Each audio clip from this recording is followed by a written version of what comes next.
My parents made us practice poverty while hoarding millions, then reported our foster mom for spoiling us with sandwiches. When I asked my mom why, she said, "Comfort makes children soft, and soft children die first." I just stared at her. That was 5 months ago. This morning, she was standing outside our new school, scribbling in her poverty journal with shaking hands. When I was 9 and came home with a report card full of A's, my dad made me sleep on the garage floor for a week. He said success made people soft and we needed to stay prepared for when we lost everything. You see, my parents grew up dirt poor. And even though Dad was pulling in 6 figures as a software engineer, they lived in constant terror that poverty would come back for us. They made us practice being poor every single day. We had to take cold showers because hot water was a luxury we might not always have. We wore thrift store clothes to school, even though Mom had a closet full of designer suits for her law firm job. Every night, we practiced different scenarios of destitution. Monday was hunger practice. We'd eat breakfast and then nothing else all day while our parents cooked elaborate meals for themselves. They'd eat in front of us, telling stories about their own childhood hunger, how their empty stomachs had made them strong. They described the exact feeling of malnutrition, the way their ribs showed through their shirts, how they'd chew on grass just to feel something in their mouths. My little sister would cry, and Dad would say crying wouldn't fill her belly when we were really poor. Tuesday was cold practice. They'd shut off the heat and make us do homework in winter coats and gloves. Our fingers would go numb trying to hold pencils, and Dad would time how long we could last before begging for warmth. Wednesday was sleeping rough. We'd rotate between the floor, the bathtub, and the backyard.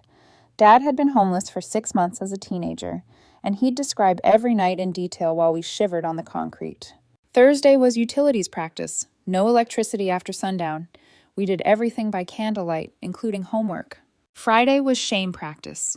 We'd wear the same unwashed clothes all week, and Mom would drop us at school in their beat-up practice car they kept specifically for this purpose instead of her Mercedes. The weekend was for intensive poverty immersion. Sometimes they'd lock us out of the house with just the clothes on our backs, and we'd have to figure out where to sleep. Other times, they'd give us $2 and tell us to feed ourselves for the whole weekend. My brother got good at fishing in the park pond, and I learned which restaurants threw out good food. My sister was only 6, so we'd share our scraps with her. Our actual house was beautiful. 4 bedrooms in a gated community with a pool and a 3-car garage, but we barely got to enjoy it. The pantry was stocked with food we weren't allowed to touch. Our bedrooms had comfortable beds we rarely slept in. The closets were full of clothes with tags still on, while we wore the same 3 outfits from Goodwill. Mom kept a poverty journal where she documented our practice sessions. She'd rate our performance on authenticity and survival skills. Getting caught trying to sneak food meant a full day of fasting. Complaining about the cold meant sleeping outside. They weren't angry about it either. They spoke to us calmly about preparation and necessity while making us dig through dumpsters for cans to recycle.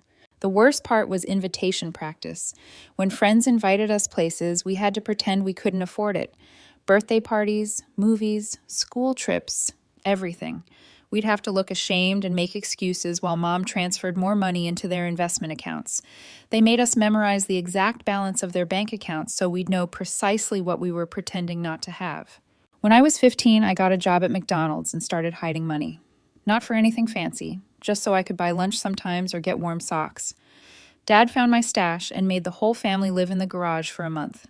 He said I was getting spoiled by abundance and needed a reset. He moved our practice car into the driveway and we slept on oil-stained concrete while the house sat empty. Mom cooked on a camp stove and we used a bucket for a toilet. She'd make us empty it ourselves each morning before school, carrying it through the backyard in the dark while neighbors slept. My brother tried to sneak into the house one night for a real bathroom and Dad caught him. He made him wear a sign to school that said, "I'm too soft for poverty," for a whole week. Things escalated when my sister developed pneumonia from sleeping outside in winter. The doctor asked how she got so sick, and she innocently explained our cold practice. Child services showed up the next day. My parents were calm and showed them the beautiful house with the full pantry and explained they were teaching us resilience. The social worker noticed we were all underweight and that our bedroom beds looked unused. She found Mom's poverty journal with detailed notes about denying us food and making us sleep on concrete. She interviewed us separately, and we were too scared to lie. They removed us that day. The social worker, Mrs. Chen, had kind eyes but tired shoulders. She helped us pack our few belongings while Mom stood in the doorway of our beautiful house taking notes in her poverty journal.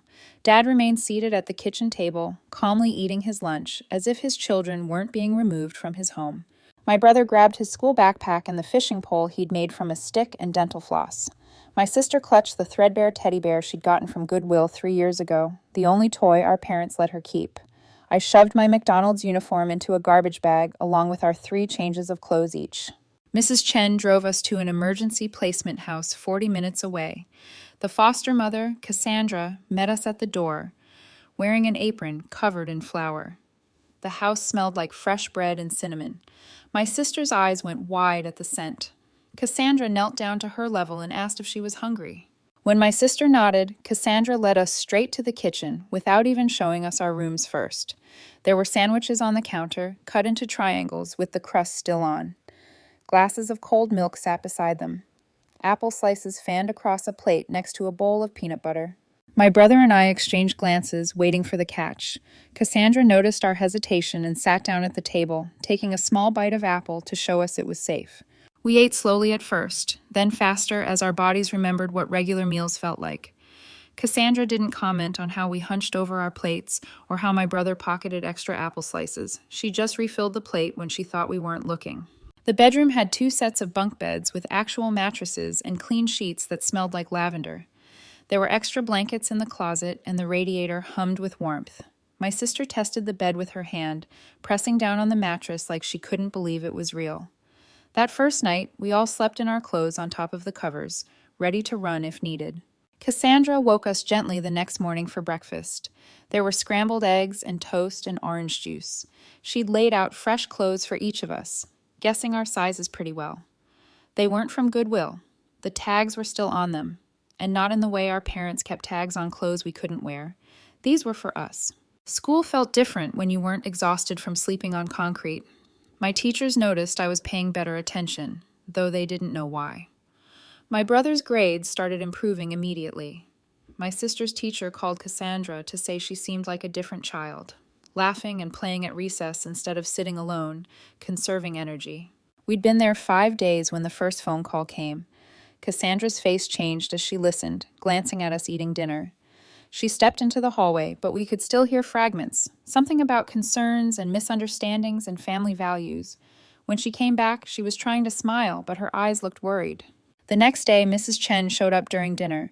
She said there had been some allegations about Cassandra's home that needed investigating. Someone had reported that she was overfeeding us, making us soft with luxury. The complaint said we were being spoiled with excessive food and warmth, undermining years of careful character building. Cassandra's hands shook as she showed Mrs. Chen our room, the full refrigerator, the clean clothes. Mrs. Chen took notes and photos.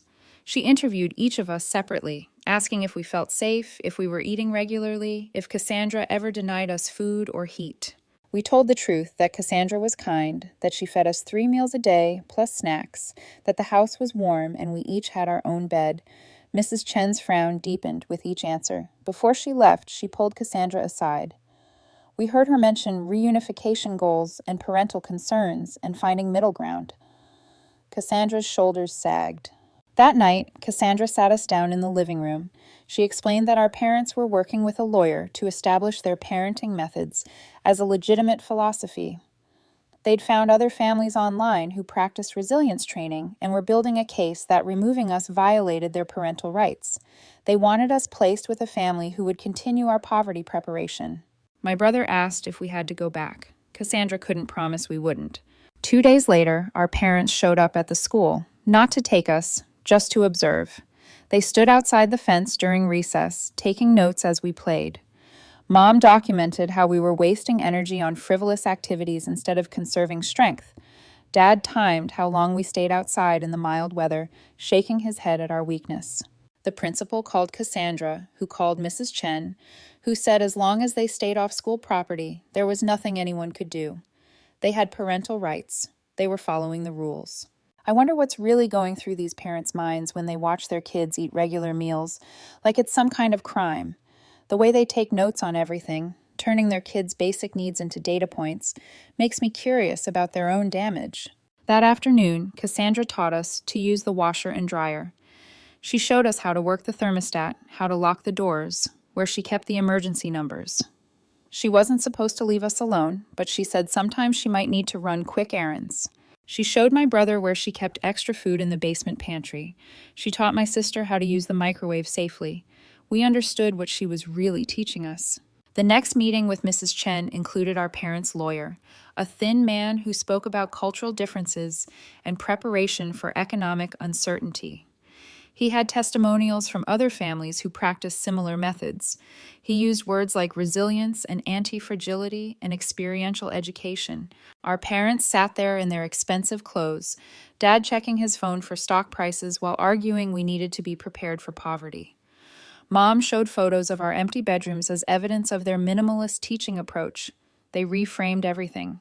The garage sleeping was camping practice. The food denial was intermittent fasting for children. The cold exposure was therapeutic hormesis. The lawyer presented a compromise. We could stay in foster care temporarily while our parents underwent parenting education, but we should be placed with a family who understood their philosophy, someone who wouldn't coddle us with excess, someone who would maintain our training regimen. Mrs. Chen looked exhausted. She said she'd have to explore options. That night, Cassandra made us a special dinner: spaghetti with meatballs, garlic bread, salad, and ice cream for dessert. She took pictures of us together at the table. She said, "Sometimes good things don't last forever, but that doesn't make them less good." My sister asked if we were leaving. Cassandra said she didn't know yet. We've been practicing being poor our whole lives. Our parents thought they'd prepared us for anything, but they'd never prepared us for kindness. They'd never taught us what to do when someone cared about us without keeping score. In all their scenarios of deprivation, they'd never included a drill for losing something that actually mattered. The placement meeting happened 3 days later. Mrs. Chen arrived with a thick folder and a forced smile. She spread papers across Cassandra's dining table while we sat in the living room, close enough to hear everything. The first family she mentioned lived 2 hours away and believed in what they called structured discipline. They had experience with children from unconventional backgrounds. Cassandra's jaw tightened as she read through their philosophy statement. My brother pulled me aside while the adults talked. He showed me the notebook he'd been keeping, documenting everything our parents had done. Dates, times, specific punishments. He'd even drawn diagrams of the garage sleeping arrangements. I realized he'd been preparing for this since the day we arrived at Cassandra's. Mrs. Chen called us in to explain the transition plan. The new family, the Millers, would meet us tomorrow. If things went well, we'd move there by the weekend. She assured us they were nice people who understood our situation. Cassandra stood by the window, arms crossed, watching birds at the feeder. That evening, Cassandra helped us pack again. She folded our new clothes carefully, tucking little notes between the layers. She gave my brother a real fishing rod, collapsible and practical. For my sister, she'd bought a soft stuffed elephant to keep the old bear company. She handed me an envelope with $40 inside and made me promise to hide it well. The Millers arrived precisely at 2 o'clock. Mr. Miller wore a suit, despite it being Saturday. Mrs. Miller's smile never reached her eyes. They toured Cassandra's house, commenting on the excess of toys in the corner and the indulgent snack drawer. They asked about our daily routines, specifically how many meals we ate and whether we'd maintained any of our resilience training.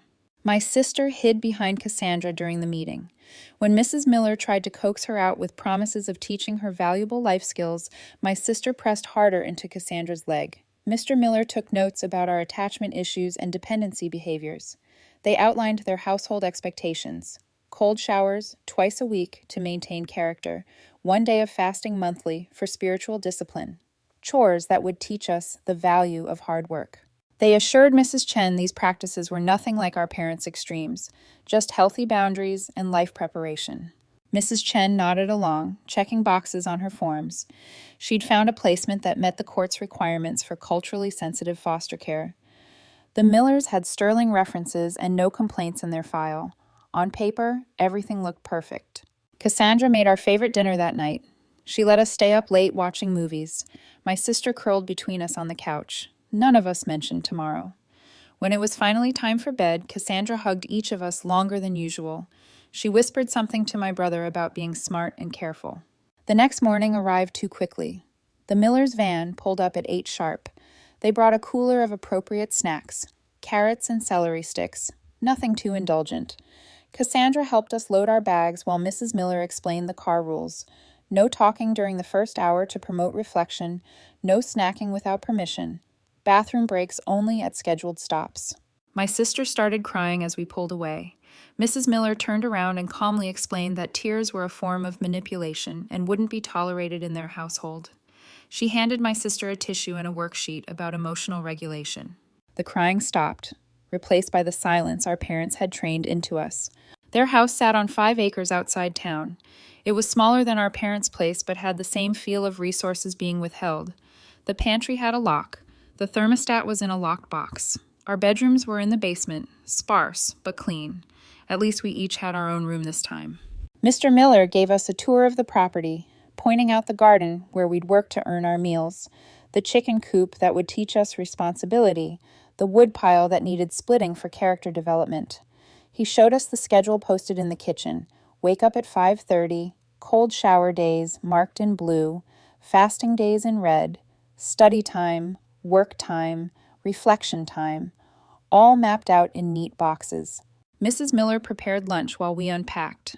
1 sandwich each, no sides, water to drink. She watched us eat, making notes about our table manners and gratitude levels. When my brother asked about dinner, she explained we needed to earn it through afternoon chores. The first week blurred together: wake before dawn, cold showers on designated days, work in the garden, even my sister pulling weeds with her small hands. Schoolwork at the kitchen table under Mrs. Miller's supervision. Earned meals through completed tasks, reflection journals before bed, reviewed and graded by Mr. Miller. They were smarter than our parents. Everything stayed just within legal limits. We got enough food to avoid malnutrition. The cold showers were optional, but choosing hot water meant losing privileges. The work was hard, but not dangerous. They documented everything as character building and life skills training. My brother started planning immediately. He kept his real notebook hidden, documenting everything like before, but he also filled the required reflection journal with what they wanted to hear: gratitude for discipline, appreciation for structure, understanding of life's hardships. The Millers praised his progress. 3 weeks in, our parents' lawyer filed a motion. They'd completed a parenting course and wanted supervised visitation. The Millers supported it, saying family connection was important for our development. Mrs. Chen couldn't find legal grounds to refuse. The first visit took place at a community center. Mom arrived with her poverty journal and a box of appropriate items for us: secondhand books about resilience, worn clothes from Goodwill. Dad brought worksheets about financial literacy and survival skills. They spent 2 hours testing our toughness, checking if we'd gone soft. My sister barely spoke. My brother gave measured responses, showing just enough hardship to satisfy them. I watched the supervisor, a bored woman who spent most of the time on her phone. Our parents were careful, staying just within the rules. They didn't deny us food or make us sit on the floor. They just reminded us constantly of what awaited when we came home. The visits became weekly. Each time our parents pushed a little more. They brought practice meals of rice and beans, insisting we eat them to stay prepared. They made us do push-ups and planks, calling it family fitness time. They quizzed us on poverty statistics and survival techniques. The supervisors saw dedicated parents helping their children stay connected to their roots.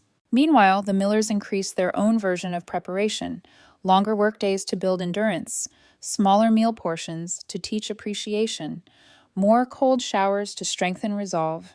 They compared notes with our parents, finding common ground in their shared philosophy of hardship. Cassandra tried to stay in touch. She sent letters through Mrs. Chen, little cards with encouraging messages. The Millers screened them first, removing any that might undermine the placement. They let through the ones about being strong and working hard, interpreting them as support for their methods.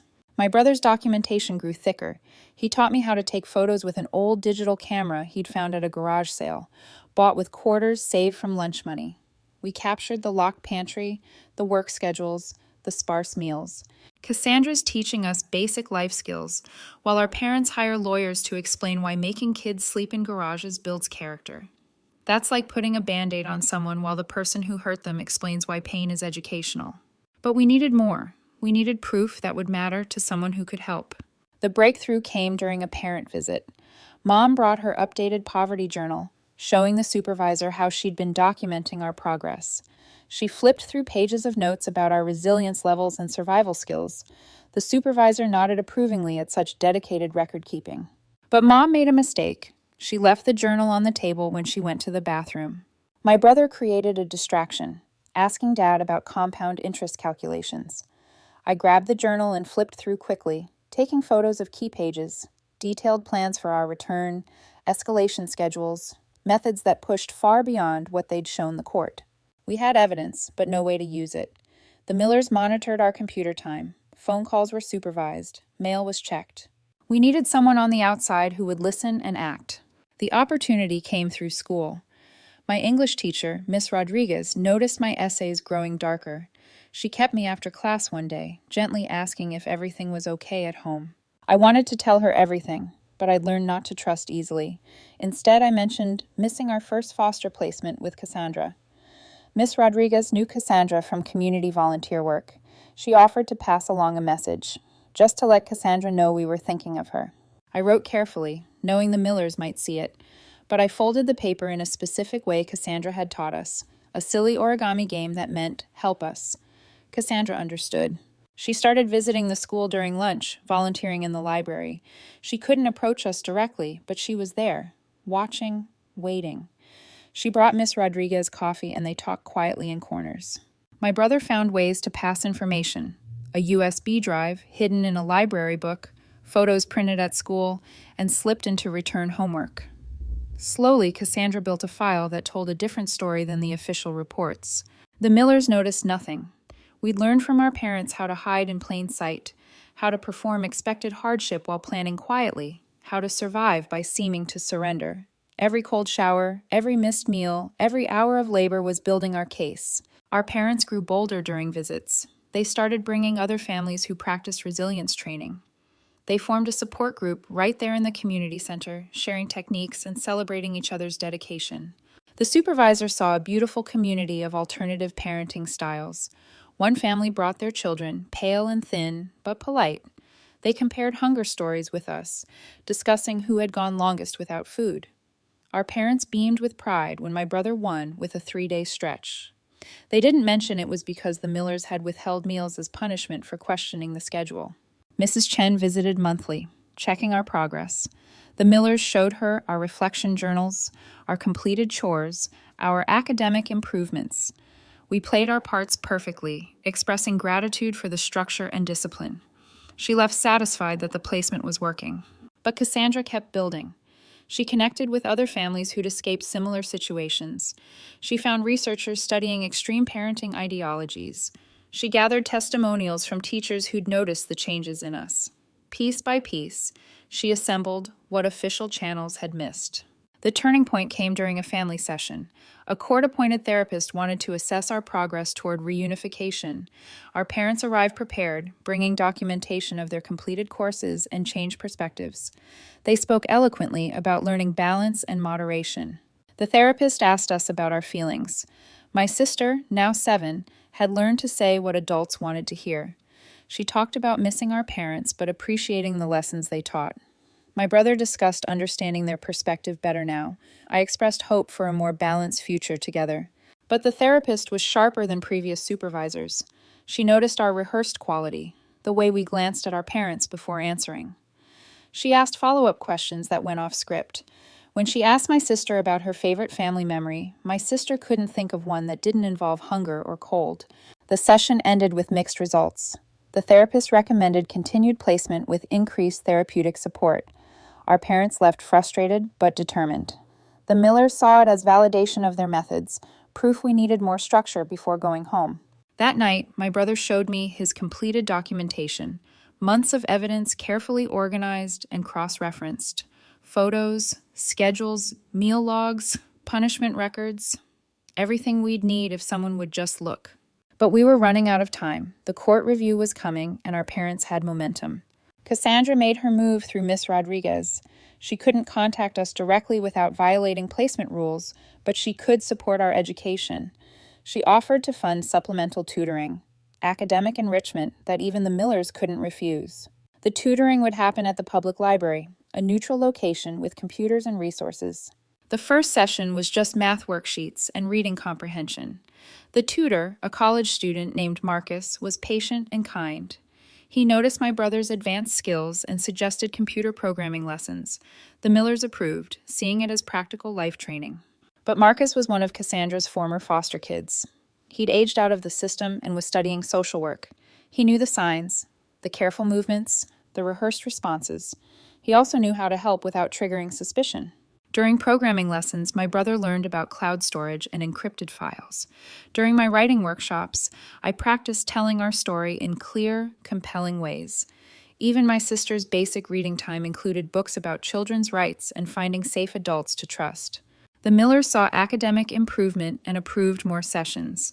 Our parents saw practical skills that would help us survive poverty and gave their blessing. Mrs. Chen saw engaged foster parents supporting education. Everyone saw what they wanted to see. Meanwhile, we uploaded everything, every photo, every document, every piece of evidence. Marcus taught us about metadata and timestamps, making sure everything was legally admissible. Cassandra's lawyer friend reviewed it all, building a case that couldn't be dismissed as misunderstanding. The court review arrived faster than expected. A new judge had taken over the family court, one with less patience for alternative parenting philosophies. She wanted to see all parties in her chambers, including us children separately. Our parents arrived confident. They had certificates of completion, testimonials from their support group, and a detailed plan for our gradual reintegration. The Millers provided glowing reports of our progress under their care. Mrs. Chen presented her assessments showing successful placement, but Cassandra had filed her own report as an interested party, a thick document that included our evidence, expert testimonials, and a different narrative entirely. The judge received it that morning, just hours before our appearance. We waited outside while the adults met first. Through the door, we could hear raised voices, our parents' lawyer arguing about persecution of non-traditional families, the Millers insisting they provided excellent transitional care, Mrs. Chen defending her placement decisions, and a new voice, Cassandra's lawyer, calmly presenting facts. When they called us in, the judge looked tired. She asked us to sit and spoke directly to us, not to the adults. She wanted to know about our daily lives, our routines, our hopes. She clearly read Cassandra's report because her questions were specific and hard to deflect. My sister, brave at 7, told the truth. She talked about being hungry, about being cold, about being scared. She mentioned the locked pantry at the Miller's house and the punishment schedules. She said she just wanted to feel safe. My brother presented his documentation directly to the judge, not the sanitized version our parents had seen, but everything. The judge's expression grew darker with each page. She asked him why he'd kept such detailed records. He explained it was the only control he'd had. I told our story without the careful edits I'd learned to apply. The years of practiced poverty, while wealth sat unused around us. The escalating punishments disguised as preparation. The foster placement that felt like more of the same. The constant performance of gratitude while documenting our reality. The judge called a recess. We could see our parents through the window, conferring frantically with their lawyer. The Millers sat stiffly, whispering about false accusations and ungrateful children. Mrs. Chen looked shaken, flipping through Cassandra's report with growing alarm. When court resumed, the judge made several immediate orders. Our placement with the Millers was terminated effective immediately. Our parents' reunification plan was suspended pending investigation, and she wanted to speak with Cassandra about emergency placement. Our parents' lawyer objected vigorously. He talked about cultural discrimination and family rights. He threatened appeals and civil suits. The judge let him finish, then calmly stated that children's safety superseded parenting philosophies. She'd seen enough evidence to be concerned. The Millers left without saying goodbye. They'd already mentally recategorized us from success stories to problem placements. Our parents were ordered to remain in the courthouse while arrangements were made. Mom clutched her poverty journal, adding notes about judicial overreach. Mrs. Chen apologized quietly. "These kids just pulled off something pretty clever," she said, documenting everything while pretending to play along perfectly. "It makes me wonder how many other children in similar situations are keeping secret records right now, waiting for someone to actually listen." She'd been overwhelmed, trying to balance too many cases and competing interests. She wanted to believe the placements were working because the alternative seemed worse. She promised to do better. Cassandra arrived within an hour. She'd been waiting nearby, hoping, but not assuming. The judge interviewed her thoroughly, reviewing her previous actions and current situation. She'd maintained her foster license, prepared her home, and arranged support systems. The paperwork took hours. Emergency placement required extra scrutiny given the failed placements. But by evening, we were leaving with Cassandra. This time, the judge made it clear the placement would be protected from interference. Our parents watched us leave from the courthouse steps. Dad called out reminders about staying strong and prepared. Mom held up her journal, promising to document everything for our return.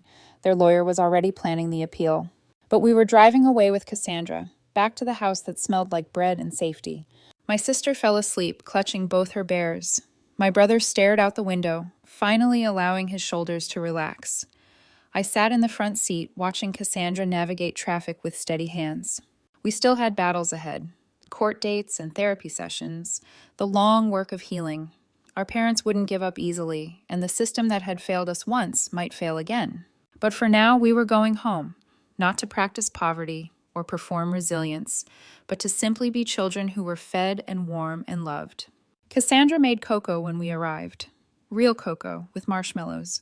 We sat at her kitchen table, the same one where we'd first learned food could be freely given. She didn't make us talk about what came next. She just refilled our cups when they emptied and let us exist without conditions. That night, we slept in real beds with warm blankets and full stomachs. No schedules on the wall, no locked pantries, no punishment charts, just 3 kids who'd survived by documenting truth and finding someone who'd listen. The war wasn't over, but this battle was won.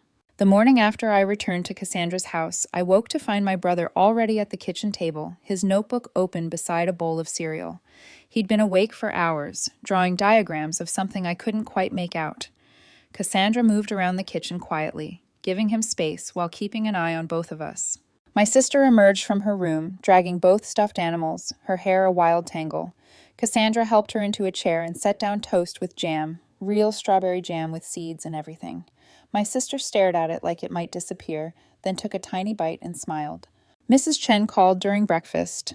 Cassandra took the phone into the hallway, but we could hear her firm responses through the door. When she returned, her jaw was set in a way I was beginning to recognize. She explained that our parents had already filed an emergency appeal, claiming religious discrimination and parental alienation. The judge had given them 72 hours to present their case. My brother pushed his cereal away and showed us his diagrams. He'd been mapping out our parents' patterns, their escalation tactics, their manipulation strategies. He pointed to specific dates and incidents, showing how they'd refined their approach after each setback. Cassandra studied the papers carefully, then made a phone call to someone she identified only as a friend who understood these situations. That afternoon, a woman arrived at the house. She introduced herself as Dr. Sarah Winters, a psychologist who specialized in coercive control and family dynamics. She didn't interview us formally, just sat in the living room and let us talk when we felt ready. My sister showed her the stuffed elephant Cassandra had given her, explaining how she'd hidden it from the Millers because soft toys were considered weakness. Dr. Winters took notes in a small notebook, her face carefully neutral. She asked my brother about his documentation habits, and he showed her everything, even the pieces he'd hidden from us. Photos of bruises from sleeping on concrete, records of weight loss during extended fasting, temperature logs from cold exposure days. She photographed each page with professional equipment, creating an official record. The next morning, our parents appeared at the end of Cassandra's street in their practice car. They didn't approach the house, just sat there watching. Cassandra called the police, who explained that without a restraining order, our parents could park on a public street. They weren't technically doing anything wrong. My brother set up a camera in the front window, documenting their presence. Every hour, he'd check and log their activities. Mom sat in the passenger seat, writing in her journal. Dad worked on his laptop, occasionally getting out to stretch and stare at the house. They stayed until dark, then returned at dawn. Cassandra kept us busy inside. She taught my sister to bake cookies, real ones with chocolate chips and butter. My brother learned to use her computer for legitimate research, finding studies about the long-term effects of childhood deprivation. I helped prepare documentation for the upcoming hearing, organizing everything into clear categories. On the second day, more cars appeared. Other families from our parents' support group took shifts watching the house. They held signs about parental rights and religious freedom. Neighbors began to complain, but again, the police said they weren't breaking any laws. They were just concerned citizens exercising their rights. Cassandra arranged for us to leave through the back door and spend the day at the library. Miss Rodriguez met us there, along with Marcus and several other people who'd been following our situation. They helped us prepare statements for court, focusing on facts rather than emotions. My brother's documentation would speak for itself, but we needed to be ready for questions. That evening, we returned to find the street empty. The protesters had gone, leaving only flyers on windshields about the persecution of alternative parenting styles. Cassandra collected them all, adding them to our evidence file. She made dinner while we did homework, trying to maintain normal routines despite the pressure. The third morning arrived with unexpected quiet. No cars on the street, no protesters, no signs. Cassandra was immediately suspicious. She kept us home from school and made several phone calls. Through her network, she learned our parents had shifted tactics. They'd hired a new lawyer, someone who specialized in custody cases involving alternative lifestyles. The hearing was scheduled for 2 p.m. Cassandra dressed us in the clothes she'd bought, comfortable but presentable. She braided my sister's hair and helped my brother organize his documentation into a proper presentation binder. I wore the one nice outfit I'd earned from my McDonald's job, save for occasions I'd never imagined would include fighting for our freedom. We arrived at the courthouse to find it busy with our parents' supporters. They'd organized a rally, complete with printed signs and coordinated t-shirts reading, "Parents' rights are human rights." Media vans lined the street, though Cassandra hurried us past before any reporters noticed us. Inside, the hallway was packed. Our parents stood at the center of a group, Mom reading from her journal to sympathetic listeners, Dad distributing pamphlets about the benefits of adversity training and childhood development. They had transformed from isolated extremists into leaders of a movement. Cassandra guided us to a quiet corner where Dr. Winters waited with her files. She'd spent the previous days researching our parents' methods, comparing them to recognized abuse patterns. She had academic papers, case studies, and expert testimonials ready to present. But she warned us their new approach was sophisticated and would be harder to counter. When they called us into chambers, the judge from before sat behind her desk, looking exhausted. The room was crowded with lawyers, social workers, and court officials. Our parents entered with their legal team, projecting confidence and righteousness. They had prepared for this moment. Their new lawyer began with a passionate speech about cultural diversity and parenting, the danger of homogenizing child-rearing practices, and the slippery slope of government interference in family life. He presented testimonials from successful adults who credited their achievements to challenging childhoods. He showed statistics about resilience and post-traumatic growth. Our parents testified calmly about their own impoverished backgrounds, how suffering had shaped them into successful professionals. Mom read selected passages from her journal, carefully edited to sound reasonable. Dad presented a modified parenting plan that included comfort days and abundance practice to balance their methods. The judge listened without expression, occasionally asking clarifying questions. She reviewed the custody evaluation reports, the therapist's recommendations, and the competing proposals for our care. When she finally turned to us, her eyes were kind but tired. My sister went first, clutching both stuffed animals. She explained in her 7-year-old voice how hungry felt different from regular hungry, how cold felt when you couldn't get warm, how scary it was to be locked outside at night. She didn't cry or dramatize, just stated facts, the way our parents had taught us to endure hardship. My brother presented his documentation with the same methodical approach he'd learned from Dad. Page by page, he showed the progression from discipline to deprivation to systematic abuse. He used their own words against them, showing how their methods had escalated beyond any reasonable interpretation of preparation. I spoke last, describing the difference between Cassandra's home and everywhere else we'd lived. I explained how we'd been trained to lie about our circumstances, to perform gratitude while suffering, to hide evidence of our parents' methods. I said, "The judge sitting there, looking tired while lawyers debate whether making kids sleep outside counts as cultural diversity and parenting, that's a plot twist even reality TV wouldn't touch with a 10-foot pole." I talked about the difference between building resilience and breaking children. The judge asked our parents directly if they believed their methods had been harmful. Mom consulted her journal before responding that harm was subjective and temporary discomfort created permanent strength. Dad added that loving parents sometimes had to make difficult choices for their children's future benefit. Dr. Winters testified about the psychological impact of systematic deprivation, the difference between controlled challenges and sustained trauma. She presented her analysis of my brother's documentation, showing clear patterns of escalating abuse disguised as education. She explained how our parents' wealth made their actions more damaging, not less. The hearing stretched into the evening. Lawyers argued about precedent and interpretation. Social workers debated placement options and reunification possibilities. Our parents' supporters filled the gallery, occasionally murmuring agreement with their lawyers' points. Finally, the judge called for a recess. We waited in a small room while she deliberated. Cassandra sat between us, not speaking, just being present. My brother reviewed his notes obsessively. My sister colored in a book Cassandra had brought. I watched the clock and tried not to think about worst-case scenarios. When they called us back, the courtroom was tense. The judge began by acknowledging the complexity of the case, the competing values at stake, the difficulty of balancing parental rights with child welfare. She spoke about cultural sensitivity and the danger of imposing singular parenting standards. Then her tone shifted. She addressed our parents directly, noting that their wealth and education gave them choices most impoverished families never had. She observed that they had subjected us to hardships they themselves no longer faced, creating artificial poverty while maintaining their own comfort. She called this a fundamental hypocrisy that undermined any philosophical justification. She ruled that we would remain in Cassandra's custody indefinitely. Our parents would have supervised visitation only, with a therapist present to ensure no psychological manipulation. They were required to undergo extensive counseling to address their own trauma before any consideration of expanded contact.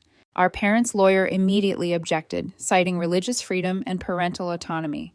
The judge cut him off, stating that freedom to believe didn't include freedom to harm. She warned that any attempts to circumvent her orders would result in criminal charges. Mom's composure finally cracked. She stood up, clutching her journal, and began reading frantically from early entries about her own childhood hunger.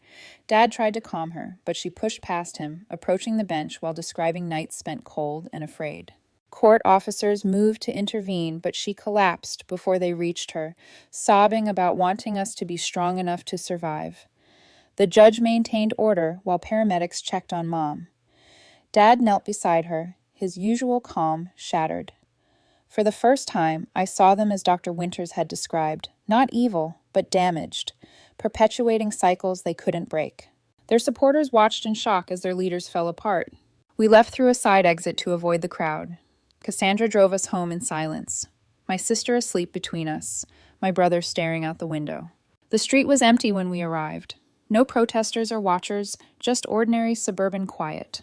Inside, Cassandra made hot chocolate again, the same ritual as our first night back. We sat at her kitchen table, processing what had happened. My brother finally closed his documentation notebook, his purpose for keeping it complete.